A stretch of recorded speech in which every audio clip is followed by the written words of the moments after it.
Good morning. मेरा नाम राजकुमार साहू है और मैं राजकीय +2 उच्च विद्यालय बरवाडीह में अर्थशास्त्र विषय का शिक्षक हूँ। आज मैं आप लोगों को माइक्रो इकोनॉमिक्स के अंतर्गत औसत लागत के विषय में बता रहा हूँ। ये औसत लागत क्या है? औसत लागत, चूँकि हम जानते हैं कि उत्पादन के साधन तथा आर्थिक वस्तुएं सीमित मात्रा में होती हैं तथा इनके वैकल्पिक प्रयोग होते हैं। ये सीमित मात्रा में होने के कारण, आर्थिक वस्तुएं सीमित मात्रा में होने के कारण हम अपने सभी विकल्पों का प्रयोग नहीं कर सकते हैं। क्योंकि हमारी आवश्यकताएं असीमित हैं और उसे पूरा करने के साधन सीमित हैं, इसलिए हम सभी विकल्पों का, सभी प्रयोगों का उपयोग नहीं कर सकते हैं। इसलिए हमें अपने साधन के अनुसार वस्तुओं का उपभोग करना पड़ता है कि साधन जितना है उसी के अनुसार हम किसी वस्तु का उपयोग करें। तो यहाँ पर जब हम किसी एक विकल्प का उपयोग करते हैं या प्रयोग करते हैं तो हमारे समक्ष जो दूसरे विकल्प मौजूद होते हैं जिसका हम उपयोग कर सकते हैं, लेकिन चूँकि हमारे पास साधन सीमित मात्रा में है, इसलिए हमें उस विकल्प को छोड़ना होता है, उसका त्याग करना पड़ता है, क्योंकि हमारे पास साधन सीमित है।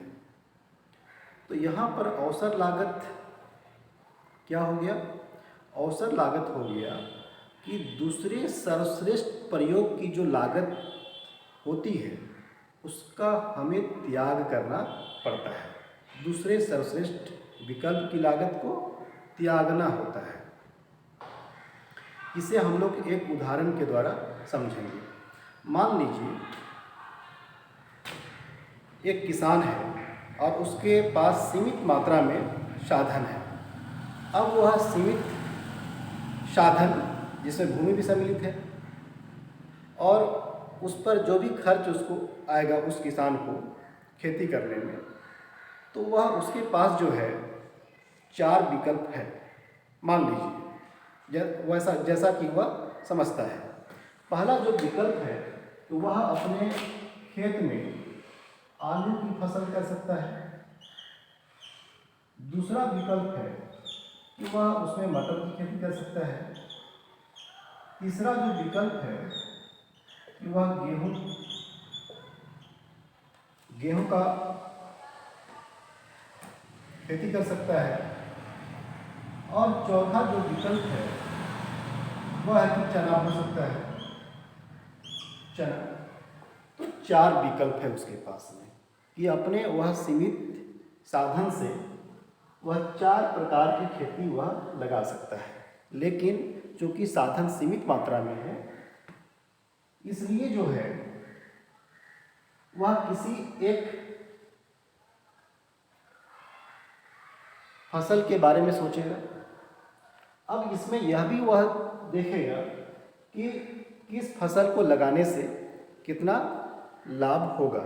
मान लीजिए कि आलू की अगर खेती करता है तो उसे 50,000 का लाभ हो सकता है। मटर की खेती करने से 60,000 रुपये लिख लीजिए। गेहूं की खेती करने से 40,000 रुपये और चना की खेती करने से 30,000 रुपये की आमदनी उस किसान को हो सकता है। तब यहाँ 4 विकल्प है। आलू की खेती करने से 50,000 रुपये, मटर की खेती करने से 60,000 रुपये और गेहूं की खेती करने से 40,000 रुपये, चना की खेती करने से 30,000 रुपये की आमदनी उस किसान को हो सकता है। अब इस चारों विकल्प में किसान के लिए मटर की खेती करना सबसे उपयुक्त होगा, क्योंकि इन चारों विकल्पों में सबसे अधिक लाभ मटर की खेती करने से होगा। अब यहाँ पर किसान जब मटर की खेती करेगा तो उसको दूसरा जो सर्वश्रेष्ठ विकल्प उसके पास मौजूद है वह है आलू की खेती करना। तो आलू की खेती करने से उसे 50,000 रुपये का आमदनी हो सकता था अगर वह मटर की खेती नहीं करता तब, लेकिन चूँकि साधन सीमित है इसलिए वह मटर की खेती करेगा और आलू की खेती का त्याग करेगा, जिससे 50,000 रुपये का लाभ उसे होता। इसलिए यहाँ पर किसान की जो औसत लागत है वह 50,000 रुपये है जिसका वह त्याग करता है। इसलिए औसत लागत क्या है? जो दूसरे सर्वश्रेष्ठ विकल्प है जो आलू है, दूसरा सर्वश्रेष्ठ विकल्प क्या है? आलू है, जिसका वह किसान त्याग करता है। तो यहाँ पर दूसरे सर्वश्रेष्ठ विकल्प अर्थात आलू की औसत लागत 50,000 रुपये है जिसका वह त्याग कर रहा है। इसलिए यहाँ पर आलू